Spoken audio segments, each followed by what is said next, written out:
So today we're excited to have Chief Security Officer at GitHub and 2010 graduate of our Information Security Policy Program with us, Mike Hanley. And looking at a lot of the names who have joined us, it looks almost like a 2010 ISPM class reunion. So we're happy to have more members of the 2010 class here. Mike's had quite the run since graduation. I used to see him here on the Carnegie Mellon campus when he worked at CERT as senior member of technical staff. But Mike's experience also includes his time at Duo Security, building a security team from scratch. After that, he served as CISO for Cisco to his current role running security for GitHub. With all that, Mike still finds time to help us here at Hines by serving on our Dean's Advisory Council. And we've invited him today to talk about his experience building, scaling, and operating high-performing teams and how to overcome challenges regardless of the size or type.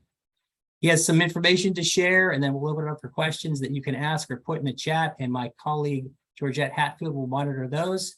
With that, I'll turn it over to you, Mike. Wonderful. Thanks, Ron, for that kind introduction. I appreciate it. And thank you for the opportunity to come be a guest speaker here today. As Ron said, my name is Mike Hanley, proud 2010 alumni of the ISPM program at CMU in the Hines College. So it's great for me to be able to be here back with all of you. I see a bunch of names from class of 2010. So hello to all the familiar faces and hello to everyone else who I haven't had a chance to meet yet. Like Ron said, today I'm the Chief Security Officer at GitHub. I've been there for about 20 months or so. And I'll maybe kind of just start with a couple comments about my experience there, but just to frame a little bit, in the years since I graduated in 2010, I've had the opportunity to work in and around sort of the federal government space in my time at CERT. It was a great opportunity to spend several years working there after graduate school, primarily working for customers in the Department of Defense and the U.S. intelligence community. Then made a very sort of hard right turn in my career to go join, at the time, what was a very, very, very small startup, only about 100 or so people in Ann Arbor, Michigan, which seemed like a wild move at the time because I just had my fourth child. And I think she was 12 weeks old when we crash landed into my sister-in-law's house in Ann Arbor to start a new job. That company became not small, and we sold it to Cisco in 2018 for about $2.5 billion, and then spent the next 3 years or so inside the very large enterprise that was Cisco. And then, like I said, I've been working at GitHub for almost 2 years now in a platform setting and context. So as of about 6 weeks ago, so had we initially done this meeting on time, and I'll apologize to everybody for rescheduling the first iteration of this meeting. As I told Ron, I had a pretty bad nose break. So for those of you who reached out when I think we had rescheduled this and said it was a medical emergency, I had pretty badly shattered my nose. So I'm glad to be back with all of you and with a very straight nose that's been freshly fixed. So thanks for your grace and patience in getting this rescheduled. But the other thing that's changed for me in roughly the last 6 weeks or so is in addition to running security at GitHub, I'm now also responsible for all of GitHub engineering, the teams that are building product development around everything from github.com to GitHub Copilot. So while still running the security program. So anyway, I wanted to take some time today to just sort of share some of the lessons that I've had an opportunity to learn from leading teams of literally two when I joined Duo, and it was a startup, and the security team was myself and one other person who was sitting next to me, to now leading teams that are well into the 4 digits in size in my current role inside of GitHub. So I'll take you through that. Like, do feel free to stop me at any point if you have questions or comments. I'd love to have this conversation be more dynamic, but I'm going to try to save plenty of time at the end of the discussion as well for a dialogue. So with that, I'm going to just quickly share my screen. Okay, hopefully everybody can see that. See a couple nodding heads. It's a good sign. Okay, great.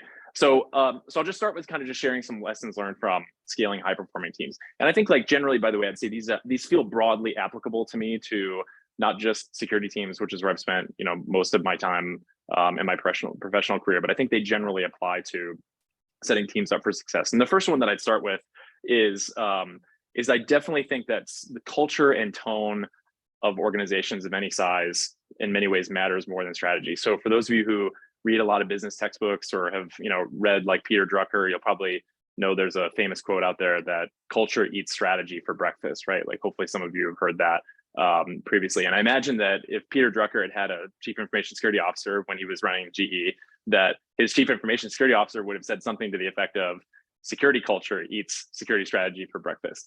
And I think this is true, especially in the world where even 20 years ago, I think it was roughly at this point that, the famous quote, I think it was from Mark Andreessen, that software is eating the world. Like, well, if it wasn't eating the world then, it definitely is now. And it's certainly integral to every experience that we have today. And security has traditionally been thought of as an impediment to that, or something that slows it down. So the culture that you create around security, especially in environments where companies are moving faster than ever, are innovating more than ever, are exploring new technologies, can provision compute that's more powerful than any laptop they could buy in a matter of seconds. It's pretty important to think about a culture that is framed around helping to get things done, being approachable, and generally being kinder than necessary. Now, where I learned a lot of this was actually in my time at Duo Security. So I mentioned I joined Duo back in 2015 when it was roughly about 100 people. And culture, as expressed through a value system, I think ended up being really critical to why Duo was successful. So for those of you who don't know the background on Duo, startup headquartered in Ann Arbor, Michigan, which is where I call home today and have been for the last 7-8 years. Founded by 2 University of Michigan alumni, one of whom who had previously been a successful founder. And the company had a key set of values around a couple of things. One was being kinder than necessary. And the other one was learning together. And the third one was engineering the business. So from those 3 things, implicit in that is like being kinder than necessary doesn't mean not sharing hard feedback, right? But it does mean like a general assumption that we're all on the same team and trying to row the boat in the same direction, and that we can, extend a hand of kindness to everyone else in all of our interactions, right? The security team, how this shows up is we don't have to be scary, right? Or a team to be feared. We're a team that's there to help. The learning together piece of this is an acknowledgement, again, that we don't have it all figured out. And I think especially when you look at something of, culture being more important than strategy, obviously, plans, once they encounter reality, tend to come apart at the seams fairly quickly, or you learn about all the things that you couldn't figure out in the tabletop exercise. So this idea that whatever we face, right, because there will always be uncertainty, we'll solve those problems together is equally important to that from a value and sort of culture setting perspective. And the engineering the business piece, and again, this was specific to that, but I think can apply in a lot of other settings, was around we are constantly going to be innovating and working on the core engines of how we do business. It's not just product innovation or customer experience innovation. It's innovation in how we do finance. It's innovation in like internal security experiences. It's innovation in how we do demand generation and marketing. And that as a value, that the idea is we're always working to make those experiences better, more efficient, more effective, more delightful, more interactive, whatever the case may be.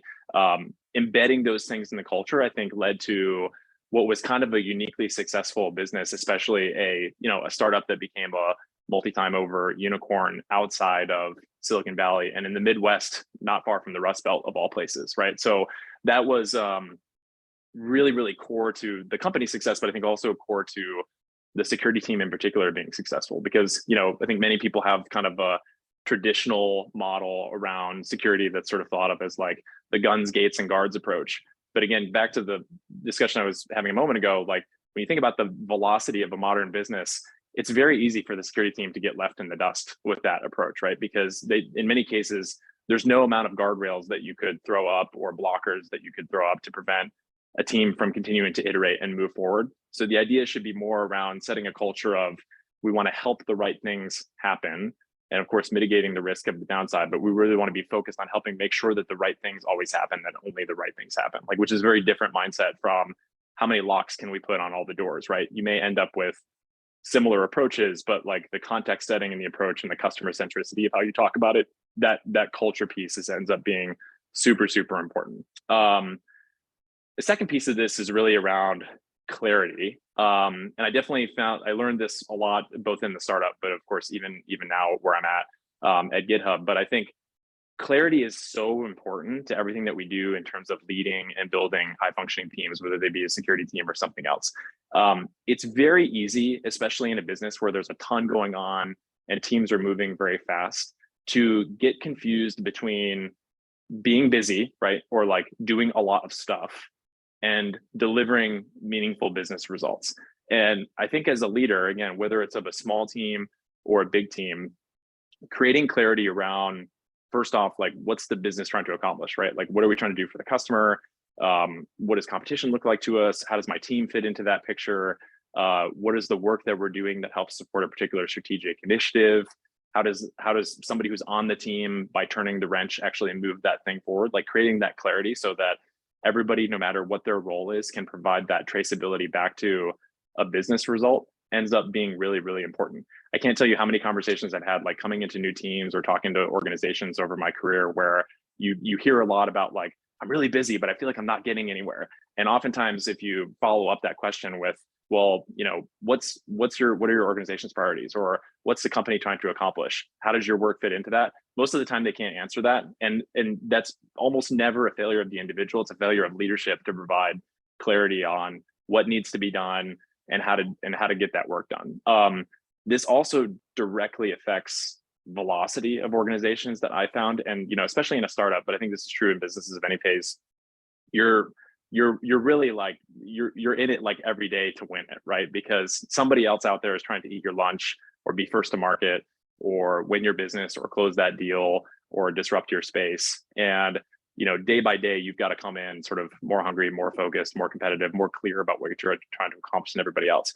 And if you establish that clarity, like at the top of what the business is trying to accomplish, and then push that down through your teams, especially in the context of a security team, and push decision-making information and context down, what you find is that you're actually empowering your people to do the best work that they can do, right? Because we all hire smart people who have talents, capabilities, a desire to deliver, a desire to help and help make sure that the company and your customers are successful. So treating information as currency is like an anti-pattern to this, right? Like you actually want to the extent that you can do so, really push everything down that you possibly can to help people make those informed decisions. This will help grow new leaders. It'll help teams iterate faster. You'll deal with and recover from mistakes more quickly. But I've found that just, you know, the more you can push decision-making down, the faster the organization will go. Now, that doesn't mean at the top, leadership doesn't still need to make hard decisions. Of course you do. And there's some things that you can't delegate, but by creating that organizational clarity for everybody further down in the organization, you can really find that like the vast majority of the organization is rowing the boat in the same direction, not just rowing the boat and getting tired and wondering why they're not going anywhere. All right, third piece of this that I kind of reference is thinking always about what's right for your customer. Now, I'll talk about this a little bit more from a security lens first, but I think this is also a generally applicable rule. I definitely find that, especially in teams that traditionally feel like G&A functions, like let's just say it's a security team in this setting and context, don't necessarily spend as much time talking to customers, understanding what their needs are, what the experience of using their product is, et cetera. And like, if you're out there today, like leading any team, but I think especially leading or being part of a security team, I would definitely recommend asking your sales team or your support team, like, what's the next customer call that I can ride along with? And even if you don't ask any questions of the customer, but just get a flavor for what those interactions look like. For me, it's a bad week if I talk to less than 3 or 4 of our enterprise or mid-market customers. I love talking to customers, hearing what's important from them, hearing about the rough edges, the feedback, because when I can hear that from them, I can go translate that back into something that helps motivate and inspire the team around core parts of our mission. Again, it's easy on the security side to get sort of stuck in like, well, we just need to close this incident, or we just need to deal with cleaning up this particular thing. But when you actually talk to customers about what's important to them, you'll make different decisions. Now, an example of this is, for those of you who are in the security space, back in April, GitHub disclosed that we had found a fairly massive, wide-scale attack was being performed by an adversary who had stolen these third-party OAuth secrets from 2 very popular CI/CD and sort of application deployment vendors, Heroku and Travis CI. And what was interesting about that was actually, and we've disclosed all this, so this is all information that I've shared publicly, but hopefully this is a helpful narrative. What was interesting about that was the reason we found that is because we were one of the victims. So GitHub owns NPM, which is the JavaScript ecosystem registry. And we found an adversary had gotten access to some of our infrastructure, and we were pulling the thread to kind of figure out how this happened. And because we wanted to pull the thread as hard as we possibly could to find every last possible option for how this happened, that was what led us to discovering that there was a much bigger compromise that was happening across the ecosystem, not of us, but of other vendors, of which we were just one of the victims. And we probably had, if I had to guess, somewhere between 50 and 75 people working on this with at least half of their days for at least the next 4 to 6 weeks after this. So this is like a substantial investment in person power that, you know, while some companies would probably have said, well, we did our part of this and cleaned it up, it was totally the right thing to do, to go out and do the work necessary to share everything that we could and protect as many customers as possible, even though that was probably above and beyond what was necessary to resolve problems like that. And I think in cases like that, especially, customers so appreciate like taking the time to do right by them and share every piece of information that you probably can, even if you don't need to do it in this case, that it builds trust, it builds confidence, it builds a shared empathy and understanding for like what we're trying to do together in a business relationship as a vendor and as a customer. And I just can't recommend enough, like just spending time trying to walk a mile in the shoes of a customer or talking to a customer about what their day-to-day experience is and working with your teams to help make sure that they understand how your work fits into what they're trying to get done. Let me see, go to the next one here. Another lesson learned for me is, you know, again, security departments I think are often thought of as the department of no, right? Because the security team's job has traditionally for the last 20 years or so been to say no to things, right? No, you can't use this, it's too risky. Or no, you can't use this thing, you need to use the other thing. Or no, I don't trust that vendor. Or no, you can't move to the cloud, et cetera. And I think this approach of yes and helps take a more modern and progressive view to not how do I prevent bad things from happening, which is of course part of the job of the security team, but how do I help the good things happen? And this being the department of yes and, it's part culture, it's part clarity, it's part process, it's part technology. But I think ultimately it's the how do I get to a yes for customers, for our parts of the business, et cetera. And it doesn't mean that I abdicate responsibility over risk, right? Because like clearly, like I'm personally taking that on as the responsible decision maker inside GitHub. But to be able to say, hey, you want to use this new tool that's not approved yet? Yes, I'd like to figure that out. And here's the process that we need to go through. Or yes, I'd like you to be able to use that. And here's what we need to do to mitigate risk on that. So it's not always just a blanket yes. Oftentimes it's a yes, and we need to buy the security pack for this, or we need to make sure these logs go here, or we need to make sure that this is configured with respect to a baseline that we care about. But the approach that has is it's much more of a like, I want to work with you finance to figure this out, or with you marketing to figure this out, or with you sales to figure this out, not from a place of no or prove it to me that this is important. And I think the difference in like the interactions and the dialogue this creates is night and day, right? Because if you are basically telling a team no from the start, and they have to like justify their existence or competency in this, it creates a very different dialogue than if you assume that the people who are coming to you asking for something are experts, are trying to get the right thing done for the business, are making a good decision about what tool or process or thing will help them move the business forward. Then a place of like, yes, I acknowledge and affirm that like, you know what you're doing, and I want to help you figure it out in such a way that meets the security expectations that we and our customers have. It's a totally different collaborative dialogue that I think is much, much more likely to lead to good shared outcomes and a shared understanding of like how the security team is supporting driving the business forward, rather than being an inhibitor, an explicit blocker, which, like I said, strategy wise, I have found very, very, very rarely ever works when a security team runs around saying no. Some of you have probably seen, I should have thrown this image in the deck, but you've probably seen the classic like view of the guard shack from above with the tire tracks driving around it. Because oftentimes that is the net effect of it when the default answer is no, is people will just figure out how to get around whatever blockers or blockades you put in place in service of trying to help the business go get things done. Trust and transparency. I talked a little bit about this in the context of that NPM incident that I mentioned. Like I said, there's going that extra mile to share more information to help people protect themselves, even when it's maybe not necessarily required, I think is always the right thing to do. But I'll refer to some other examples that I've seen just in the last 2 weeks in the security industry that I think are really great examples. So if you looked at Twilio, Cisco, and Cloudflare, all basically in the last 2 weeks, disclosed, significant attacks on their organization. In Cloudflare's case, they were successful at keeping the bad guys out. In Cisco's case and in Twilio's case, they were not, but then they were extremely transparent about what they knew, when they knew it, and what happened. And in all of those cases, like I, as a practitioner, don't look at that and say like, okay, well, a bad thing happened at that vendor, I don't trust them. I look at that and say like, wow, that's actually really impressive that this vendor is disclosing what happened, what they knew, how they dealt with it, what they learned from it. Like that kind of environment and ecosystem, I actually think will materially help move as a whole the software and technology ecosystem forward from a trust standpoint. Because the reality is, like, saying that a breach is never going to happen is a non-goal. Like I don't know how many other security practitioners are out there, but like if your CEO says like, my goal for you for the year is 0 breaches, like this is a bad goal, because you can't measure that, for one, right? You can only affirm the absence of a bad thing happening, but it doesn't mean that a bad thing didn't happen and you just didn't catch it, right? Because none of us has provenance and clairvoyance and unlimited budget. And even for like a relatively well resourced security team that I have at GitHub of several hundred people, you know, we know that we can't necessarily perfectly cover everything all the time. So you are taking on risk at the end of the day.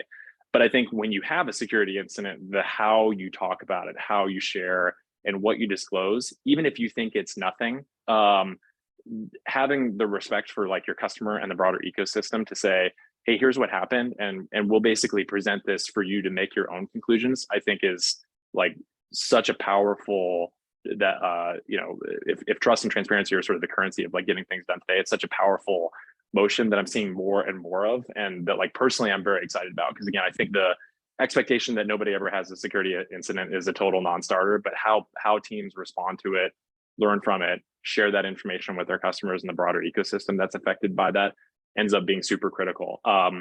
There's in the Cisco incident that happened last week, not to like comment on their breach, but one of the things that I liked most was they were very transparent about the specific sort of hows that the adversaries used to get into their network. And there was actually some really constructive commentary on Twitter. There was some non-constructive commentary too, of course, but there was some really constructive commentary around like, hey, you should like take this as a gift if you're an IT security leader today, because Cisco basically justified for you your purchase of security keys for your organization. Like they totally laid out like everything that you would need to go to your CEO and say like, this is something that we learned from a big vendor, and this is what we would need to do to go make this better. So again, I view that transparency as like super, super helpful and trust building for customers. Because again, that's, you know, having no breaches is, I think, definitely sort of a non-goal. This is like a little bit meta to security, but you know, I've seen quotes like very different variations of this, but you know, that the best time to lead is right now. And I don't know how many of you out there have done a startup before, but it's a very different experience. Like, if you describe like, okay, well, what's your job at the startup? The answer is like, well, I don't know what needs to get done right now. And when I joined Duo back in 2015, like I said, it was about 100 people. The security team actually didn't exist yet. And coming out of CERT, where I was doing mostly security R&D, I actually never intended to be the security leader at Duo, and partly because I didn't want to carry a pager, but like I never intended to be the CISO there, period. And I joined actually to run their security research team. And probably like one of the best decisions that I made in my career was when Doug, our founder, pulled me aside probably like 8 or 9 months after I got there. He said, you know, hey, we think the time's right. Like, you know, we need you to set up a security team, and we think you're the right guy to do it. I had no idea how to do it, had never set that up before. Most of my experience had been more sort of on the research side previously, but saying yes to that and saying like, hey, I don't know I don't know how we're going to do this or what we're going to do, but like, I'm going to figure it out. I think is often just like a great approach to looking at career growth or managing through uncertainty, et cetera, because in the spirit of linking this back to the clarity comment earlier, like you can get clarity on like what needs to be done, right? So, you know, I don't know how to set up a security team, but I'm happy to get clear on like what the outcomes are that we're shooting for, right? Like it needs to be of a certain size. It needs a basic AppSec program. We need to make sure that these products are secure. We need to have incident response functions, right? Like you can enumerate the things that need to be true to realize success. And then you can also get clear with your leader. In this case, it was with the CEO, to say, you know, here's the support I need from you in order to get there, right? And if you have clarity, I think, on the what needs to be done, how are we going to support each other, and how will we know that we've been successful, you can actually manage through like a substantial amount of uncertainty, right? So like clarity can really help you overcome the day-to-day uncertainty pieces of this. So I think the takeaway from this slide is to like have courage to like say yes to and ask questions about some of these things that might feel uncomfortable. And especially if you're out there in a startup, this can actually lead to like dramatically sort of career accelerating outcomes, because if you raise your hand, even if you don't have the right answer, but you're willing to like lead and manage through some of that uncertainty and can focus on, clarity of the outcomes and how you're going to get there, but lead through the uncertainty. It's like a super helpful learning opportunity. I mean, you can compress a huge amount of learning into a small amount of time or a particular set of experiences, doing things that way. The thing I would maybe offer on top of this is like an analogy that I've heard that's helpful is when you're standing back and like looking at the face of the mountain that you're going to climb. And I'm not a mountain climber, so I'm just stealing this analogy from somebody who's used this previously. But if you're standing back and looking at the face of the mountain, you can sort of like reason from afar about like how you would get up the mountain and like, okay, here's the summit and here's some like features of the mountain that I can observe from here. And you can make like a rough plan on how to get there. But then when you're on the face of the mountain and it's very vertical, you actually like lose sight of where you're going because of the angle in which you're viewing the mountain. So like you're just dealing with like the challenging features that are immediately in front of you. And again, I think the ability to like lead through that uncertainty and remember like, okay, well, the summit is still above me. And even though I can't see it anymore, like we have a plan, we brought the tools, we prepared for this. And being able to lead people through that change when they are stuck on the side of the mountain ends up being just a super important skill set for, growth and development, I think, over time. I'd also just say like maybe a comment on the importance of mentorship, and I'll just like extend an offer that I'm happy to chat with anybody who ever wants career advice or is like thinking about getting into security or taking their next step in security. Like, please consider me a resource, connect with me on LinkedIn, email, etc. I'd love to chat. But finding good mentors is probably like one of the most important things for me, especially after leaving graduate school, to kind of navigate the ebbs and flows of my career. And in each one of those relationships, I've learned something new, but also hopefully offered something back to the mentor in some of those cases. So just to give a few examples of this, when we sold Duo to Cisco in 2018, it was a very long summer. In fact, we were like very deep in sort of the late growth stages of the company and thinking about taking the company public or doing a big acquisition, M&A event. So we were spending a lot of time kind of flying back and forth between Ann Arbor and California to prepare for that. And then, we ultimately signed a term sheet with Cisco, and then it was a lot of back and forth to do the due diligence to get the deal closed. And so basically, like for the better part of the summer, I was on an airplane, kind of trying to get the help to get the deal closed. And in the last week before we closed the deal, I started to really change my thinking toward like, how are we going to like get the team over the hump on this? Because this is going to be like a big moment for a lot of people. And I have no frame of reference or experience for like how to manage people through that. And John Stewart, who recently retired as the chief security officer at Cisco after he had been there for almost 20 years. I just reached out to him before we closed the deal and said, hey, can I get coffee? Like next time I'm in California to, just chat and learn from you about your experience and think about how to set, the broader company up for success inside Cisco. And like that moment of just like, hey, I'd like to learn from you. I think like a lot of people can be afraid to make that outreach, but I think you'd be surprised how often people are happy to hear from and very much willing to mentor and provide counsel. So like that kind of quick email that I sent to John was probably one of the more important emails I've sent personally and professionally in the last seven or so years, because John and I had a wonderful conversation where he talked me through all the things to think about setting an acquired company up for success inside the new company. He mentored me personally on a lot of my own growth as a executive and security leader. He and I continue to stay in touch and talk about, potential opportunities to work together again in the future.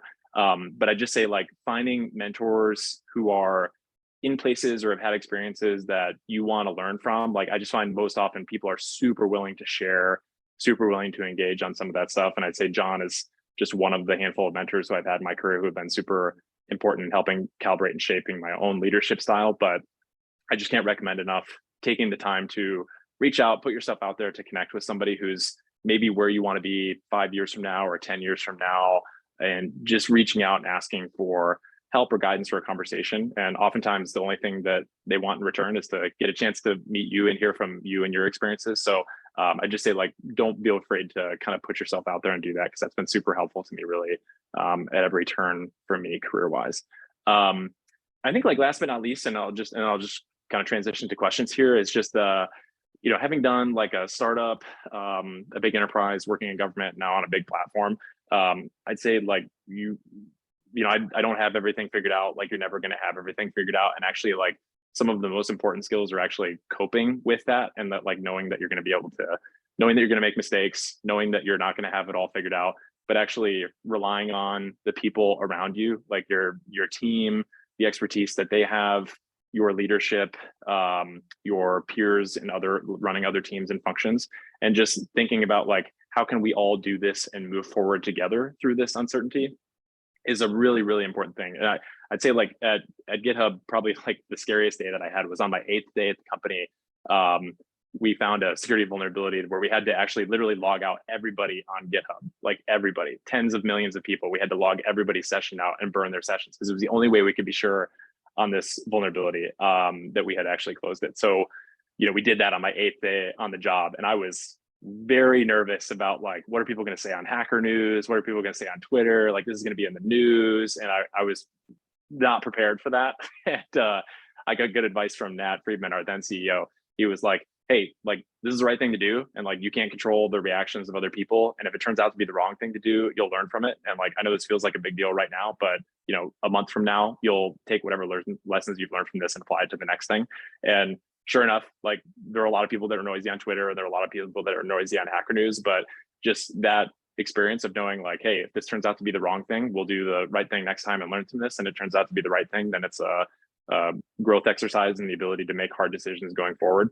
Things like that can just be like super, super valuable to, again, just not get too caught up in the moment and just kind of keep moving forward and learning what you can from each situation, good or bad. So great. Well, with that, last thing, I just want to put my LinkedIn, sorry for the like partial hash at the end. I know it's like hard to copy down, but Ron and George, I can hopefully send out that afterwards, or you can search for me on LinkedIn if you just look for Mike Hanley, GitHub CISO. But with that, let me maybe transition to questions. I hope this is helpful.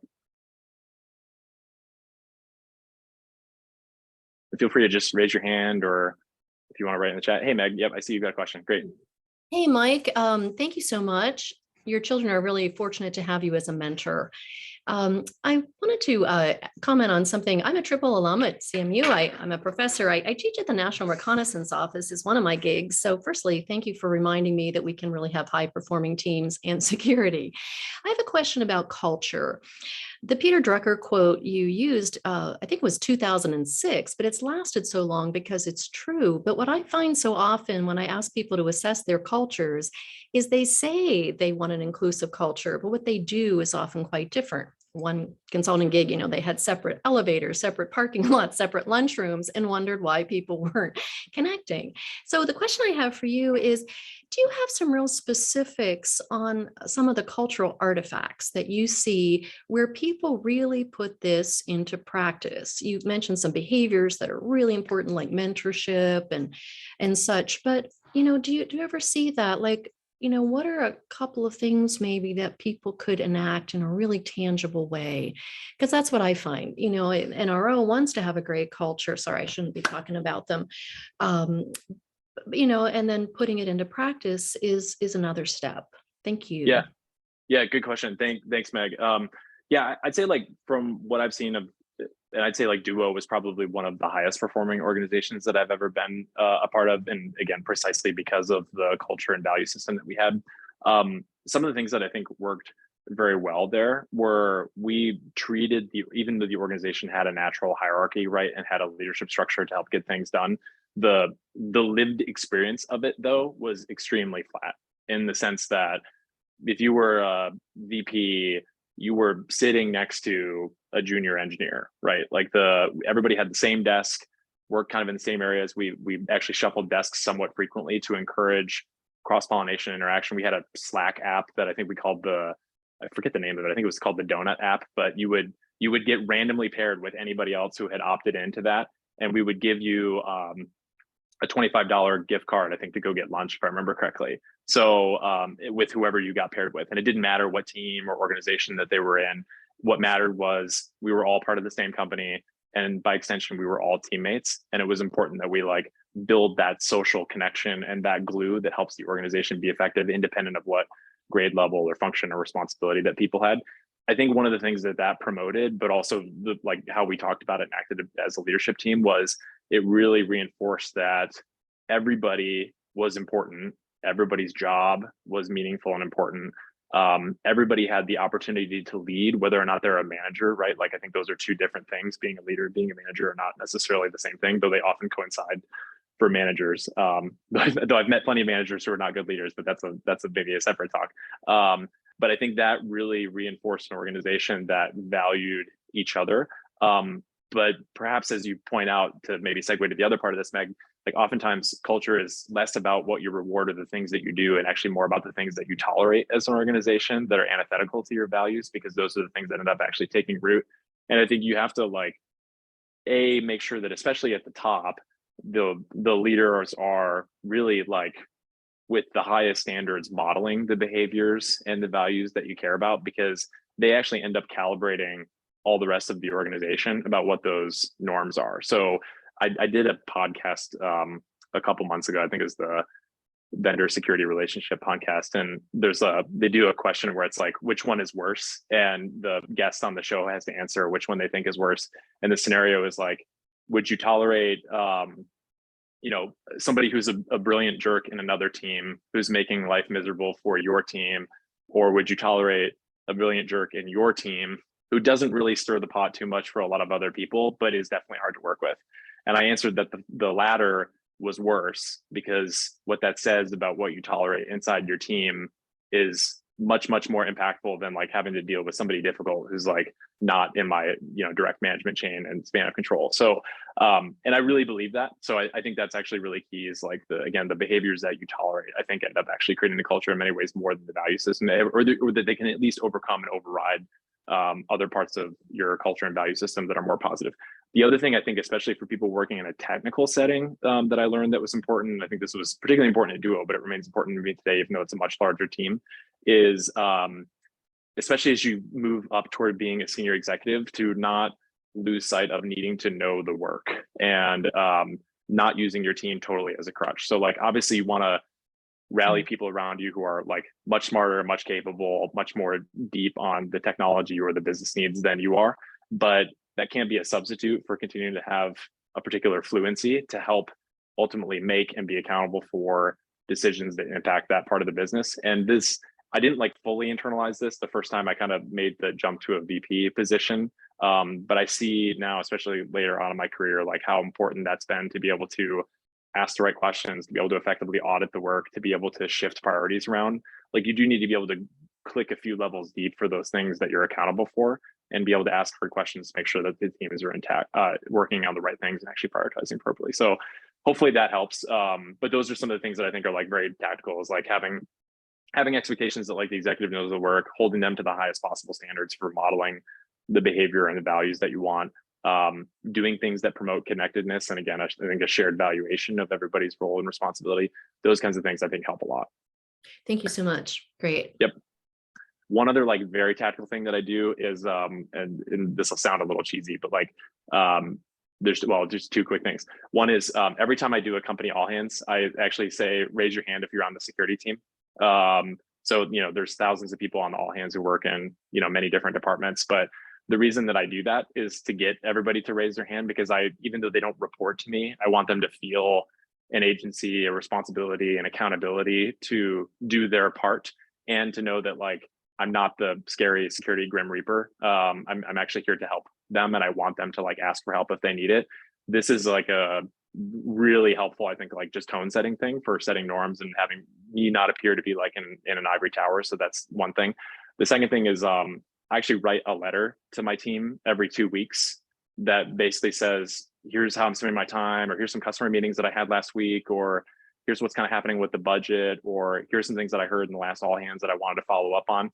It's often fairly informal, but I think it's just part of being present and letting people know that you're paying attention to what's going on, and also demonstrating some accountability over how you spend your own time by just being open and transparent about some of the things that you're doing. I think that also helps build trust with teams and help them know that again, you're not just off doing executive stuff, whatever that means, that you're there trying to work with and help the team and help them get their work done.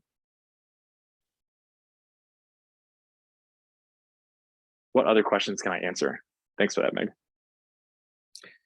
Hi, I'll chime in. I have my hand raised, but I'm not sure if somebody else was. Go ahead. Yep, that's great. But I think this relates to what Meg was asking. But One of the things I'm finding challenging is trying to shift culture in the team. And I think we all kind of know what or at least what's written in management books, what the right culture is. And I'm just wondering if you had any experience in going into an organization or a team that you had to switch or to change, modify somehow, and what that experience was like and challenges that you found. And related to that, one more thing is, what were the qualities about, what were the negative qualities that made bad culture be able to kind of remain in an organization? Yeah. Oh, good two-part question. So I think to answer the first one, there's a really good book that I'd recommend called The First 90 Days. And I think it's actually on my bookshelf, but yeah, it's on my, probably out of frame, but it's on my bookshelf.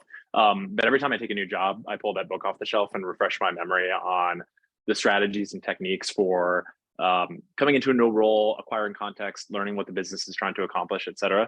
And I think this is super important, like independent of what kind of function that you're playing for the business or what your role and scope and remit are, because like at the end of the day, whether you're the chief security officer or the head of marketing or an account executive in sales, like there are some company level objectives that you're trying to contribute to move the company or the agency or the organization forward. And like understanding what that is, what it looks like to your customers or stakeholders, your team's lived experience of working on it, what your peers and partners need from you to deliver together on that, I think is like the most important thing that you do. So I found when I joined GitHub, I spent the vast majority of my first 3 months listening and learning and understanding what the needs were of my boss and his expectations of my role, my peers of me, the people on my team and what they needed or where they felt pain and challenges in their day-to-day experience. And the book like literally walks you through a playbook on how to do this. So if you haven't seen it, I would definitely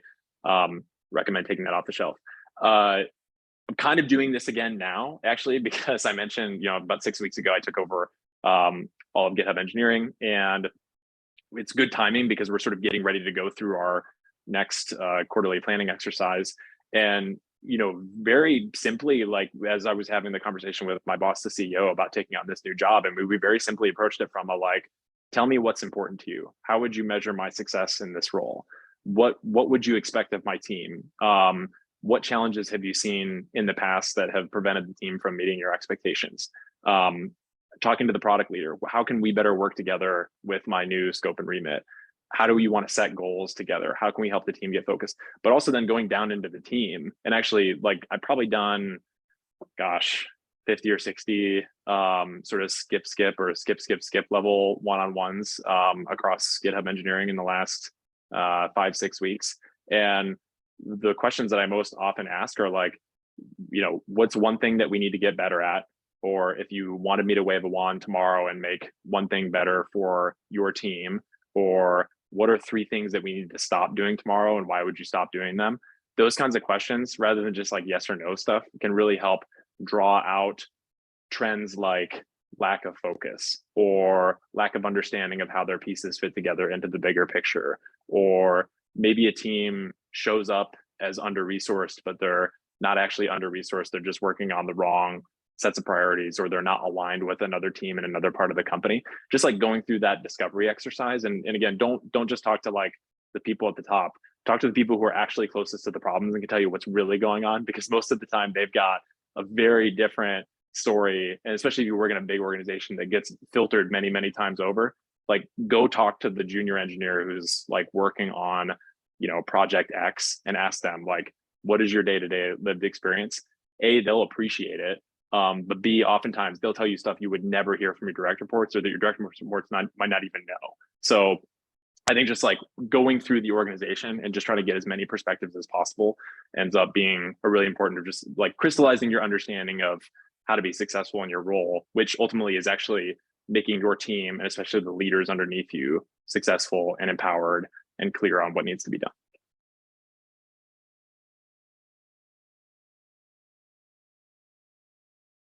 What other questions can I answer? Usually, I see you have your Yeah, hand. usually. Hey, good to see you. Good to see you as well, Mike. Long time. Yeah. Just wanted to say hello, one, and then also give a quick shout out to you, because you mentioned that mentorship piece, and I just wanted to say thanks again, because you were very pivotal in my career, you know, matriculating through security and now becoming a attorney in the security space. So yeah, I really appreciate your mentorship, and that is a valuable point. Thanks. Yeah, thanks, hugely. Yeah, we should talk soon. By the way, like I think the intersection of cybersecurity and legal is probably one of the most like red hot, exciting spaces to be in right now. So I'm very excited for you. Thank you, and sure we will. Sure. What other questions or comments or observations would be helpful? I have a question for you, Mike. You were Yeah, mentioning Ron. when Doug, the founder, was that a duo? He came to That you was a and- duo. Yep. He came to you and he wanted you to build a security team, time to Yep. take a leadership role, right? Yep. So looking back at that, what were some of for the people who out there who might be, you know, on the verge of doing that right now? What were some of the best decisions? Looking back, what were some of the things that, like, man, I'm so glad I did that. Yeah. And also, if you can think, was there anything like, oh, I probably should have waited for that, or I probably shouldn't have done that? Yeah, I mean, this is not a pitch that Ron planted with me, so I'll just preface my answer with this. But like, I think part of the advantage that, like, you know, we're all alumni here, but like part of the advantage of going through something like a CMU program is you are coming out with a interdisciplinary degree, right? Like you may spend half your time on the engineering computer science pieces of it, but you're also learning the business management, finance pieces, the quantitative analysis pieces of this. So you're actually coming out with like a lot of tools in your belt, whether you think that you're going to use them in your first, second, or third job or not. Like you've actually got a pretty diverse range of tool sets and ways of thinking in your belt coming out of the program. So like when I took on that leadership job, the fact that I had taken like management finance and I knew how to read a balance sheet and I could have a more effective conversation with our CFO actually probably contributed substantially to like me being successful in that role, because I knew who to talk through about headcount. I knew how to talk about headcount in the context of what the rest of our budget and growth plan looked like. So the things I was asking for were rooted in a reality and context of the rest of the business's growth plan that I don't like. You're not going to get that in a, you know, a CISSP boot camp, right? Like that's a business management and sort of an operator skill that's not necessarily unique to security. So I think for security leaders, whether you're running like a threat intel team or you're running, you know, a very large security team as a CISO, like at a certain point, like you make a transition from being the security leader to being a business leader who happens to be responsible for the security team. And I think like just being prepared or skilling up for that. And again, you've already done that. If you've gone through the MSISPM or the ISPM program, you've gotten a lot of the nuts and bolts for that. Is really, really important, because like, while I'm responsible for security at GitHub, and there's a team beneath me, if you read books like The 5 Dysfunctions of a Team, which is another great like narrative kind of case study with a lot of lessons in it about how teams work together, your first team is actually the leadership team, right? It's actually your peers running finance, marketing, sales, et cetera. Like you are collectively working together. You employ the things that are in your operational control, but like you're really working with your peer group as a team to drive the business forward. So I think making that transition to eventually being an operator is helpful. And then what I've found certainly as I've moved into running engineering, like I've never run an engineering team before, but I have run other big business functions before. So that operator mindset and thinking about like running a business, managing to a budget, knowing how to work with sales, understanding how to talk to finance, like building those skill sets will make you way more helpful actually to the teams underneath you, because you can help them navigate all of that stuff and be more on task, on target, and on objective for their work. So I think just like having those operator skills and mindset ends up being super, super important, right? Because you can go super deep and be like deeply technically competent. Although I'm sure I've got some rust on some of that now at this point. But you know, being able to operate and help that's like actually one of the best ways that you can help your team and grow your own career. Thank you. Yeah, thanks, Ron. Meg, go ahead. Sorry, I don't want to monopolize if someone No, else. this is great. No, it's great. Go ahead. Well, the first thing I noticed when you came on, Mike, were the creative things behind you on your shelf. And it reminded me of a professor that was at the Heinz School when I was there, which I assume probably preceded you all, Richard Florida. He started something called the Creative Class, which is, you know, about our creativity. And I just wanted to note that sometimes I think something that really helps to build a team also is when people are allowed to have their creative side pulled a little bit. In this fairly serious security organization where I have one of my gigs where I teach, one night I said, everybody bring something to class that you do that's creative. And it was amazing how people who are seriously high levels of security were comedians on the side or artists. And it just kind of gave room for that. In fact, people said that was one of their favorite classes. I'm not sure if that speaks well of me, but anyway, I just was reminded of the creative side and saw that in your background. Not sure if those are your kids' toys or your toys, but I hope they're yours. And we can encourage our teams to be creative, right? Yeah, indeed. I definitely I find that if people feel like they can be themselves at work, their whole selves, right? Like whatever their interests are, this ends up being really important actually to them feeling like they have sufficient psychological safety and support to be successful in their role. And, you made the note about the toys. I mean, some of them are mine, some of them belong to my kids, but like one of the things that I'm very open about at work is I'm a parent of 7 children, soon to be 8. So the chaos at home prepares me well for the chaos of like managing for security for a platform of 80 million developers and being the home of open source. So, but it's great because like my kids will show up to all hands meetings, or I'll sometimes have art on the little space in the wall behind me from my children, or there'll be a new Lego set. And oftentimes like those can be great conversation starters. So actually with my current boss, when I joined GitHub, he had a bunch of Legos on the shelf behind him. And that was actually sort of how we kicked off our relationship, because there are at least some Legos on the shelf behind me. Some of them are out of the frame. And, I think just asking people questions about like what they're interested in and what engages them, what motivates them is super important to building a strong team. Like I had a leader once say to me, I can't make anybody do anything, but I can find what motivates them and what excites them and what drives them, and try to align it to the things the business needs to get done. And that's where the magic happens. And, I think that that's more of the art, right, piece of management. But ultimately, I think that's where you find that you end up with like much higher productivity and employee satisfaction if you can get to some of those places. So yeah, it's a great observation. Shri, you've got your hand up. Yes, thank you. Can you hear me okay? Yes, I can hear you. Okay. You talked about the importance of having mentorship and mentors, and that really sounds, very important. And I wanted to ask your thoughts on how we find the mentors. Like, is it important to find mentors that are in the same sector, in the industry, or same functionalities? So I'm in product management, so yeah. Is it important to find a mentor in product management, or go out to maybe someone who's very, very different, or like what kind of mentors would be more impactful on our career progression? And that's a great question. I think it's a yes and is my answer. So I have mentors, like I mentioned, John Stewart, the former CISO of Cisco, is definitely has been an important mentor to me as a security leader.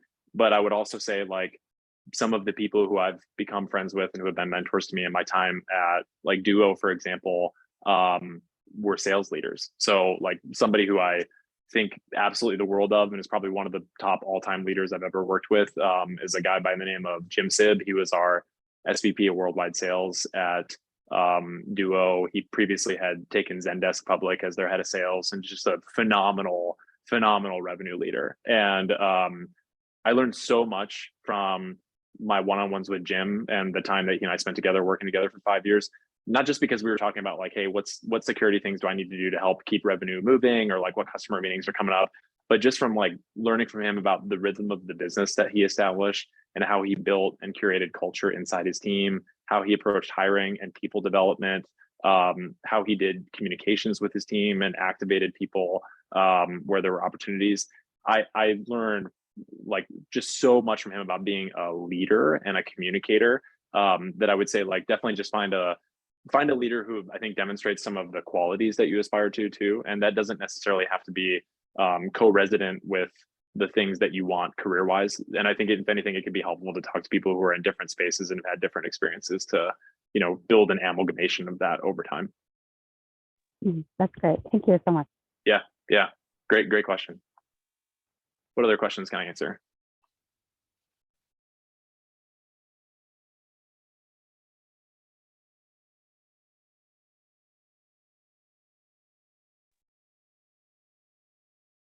We do have about 4 minutes left, so if anybody has a last question, this is the time. Okay, if not, I'll give some closing remarks, but if you do think of one while I'm talking, feel free to ask. First of all, I want to say thanks to Mike. Mike, really appreciate you taking time out of your busy schedule, not only professionally, but personally, it sounds like how busy you are. So thank you so much for joining us for an hour today. Really appreciate it. Plus all the time it took you to kind of prepare for this. So I really enjoyed it. And I hope you all got a lot out of it. A couple quick announcements. We are closing out our summer programming with some alumni events. For those of you who are in New York City, we have the Pirates Mets game. I don't know if you know, but the Mets are contenders, the Pirates not so much. But if you were in New York and you want to join us for a night out at the ballpark, that's happening September 16th. We also, if you're in Washington, D.C., have an event, the American Higher Ed System, Can It Be Fixed? That's happening on September 27th. It'll be a talk by Mike Smith, Richard Shyness, and other faculty members, along with a reception. And that's going to be happening at our DC campus in downtown DC. If you want information for that, please email me. And we'll also follow up with some information in our follow-up correspondence out for this session. Just so you know, be on the lookout for a follow-up. We will be sending out Mike's LinkedIn contact information along with this presentation recording. So be on the lookout for that. And once again, thank you all for joining it. And especially you, Mike, appreciate you taking some time with us today. Thank you all. Have a good afternoon. Thanks, everyone. Great to be here. Bye now.